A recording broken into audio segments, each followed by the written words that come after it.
ఓం శాంతి. జీవితం అనేది ఒక పెద్ద డ్రామా. ప్రతి ఒక్కరూ తమదైన పాత్రను పోషిస్తున్నారు. విభిన్న పాత్రధారుల మధ్య మనం జీవిస్తున్నాం. ప్రతి క్షణము ఒక నూతన సన్నివేశం నడుస్తుంది ఈ ప్రపంచంలో.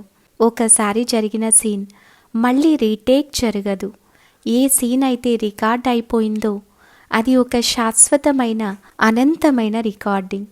ఈ రికార్డింగ్ యొక్క పరిణామం మనకు ఈ క్షణం ఇప్పుడైనా అనుభవం కావచ్చు, లేక భవిష్యత్తులోనైనా అనుభవం కావచ్చు, ఈ జన్మలోనైనా కావచ్చు, లేక మరొక జన్మలోనైనా కావచ్చు.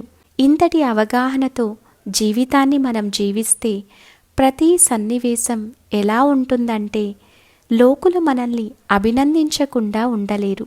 అభినందించారు అంటే మన పర్ఫార్మెన్స్ వలన వారు మంచిగా ఫీల్ అయ్యారని అర్థం. ఈ ప్రమాణంతో కనుక మనం జీవించటం ప్రారంభిస్తే ఇతరుల పర్ఫార్మెన్స్ని నిందించము, ఇతరులను నిందించము. ఎందుకంటే నా పర్ఫార్మెన్స్ నా యొక్క రికార్డ్.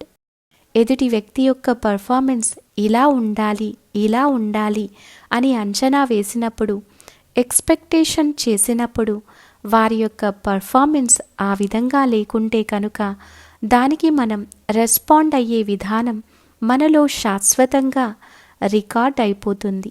అది కోపం కావచ్చు, ఈర్ష్య కావచ్చు, బాధ కావచ్చు, ఇలా ఏదైనా విషయం కావచ్చు, శాశ్వతంగా మన ఆత్మలో రికార్డ్ అయిపోతుంది. అది కేవలం ఆ సన్నివేశం యొక్క రికార్డింగ్ మాత్రమే కాదు, జీవితాన్ని జీవించే విధానం యొక్క రికార్డింగ్ కూడా అయిపోతుంది. ఒక సన్నివేశంలో ఎలా అయితే స్పందిస్తామో తదుపరి సన్నివేశంలో కూడా ఆ విధంగానే స్పందించే అవకాశాలు పెరుగుతాయి. కోపము, ఈర్ష్య ఇలా ఏ విషయాన్నైనా ఒకసారి ఉపయోగిస్తే మళ్ళీ ఉపయోగించే అవకాశాలే పెరుగుతాయి. ఎందుకంటే అది మన సంస్కారంగా మారిపోతుంది. అంటే ఒకసారి రికార్డింగ్ అవుతూనే అది ఆత్మలో భాగంగా అయిపోతుంది, మన సహజ జీవన విధానంగా మారిపోతుంది. అందుకే చెప్తూ ఉంటారు, ఎప్పుడూ కూడా శ్రేష్ఠ సంకల్పాలు చేయాలి, పాజిటివ్గా థింక్ చేయాలి. ఎందుకంటే ఏ పనిని మనం పదే చేస్తూ ఉంటామో అది సంకల్పాలు కావచ్చు, లేక కార్యాలు కావచ్చు, లేక వ్యక్తులతో కలవటం కావచ్చు, అది మన జీవితంలో ఒక భాగంగా అయిపోతుంది.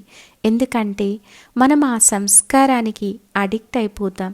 ఆ సంస్కారం కాస్త మన యొక్క బుద్ధిలో, మనస్సులో రికార్డ్ అయిపోతుంది. సో అది కర్మగా మారిపోతుంది.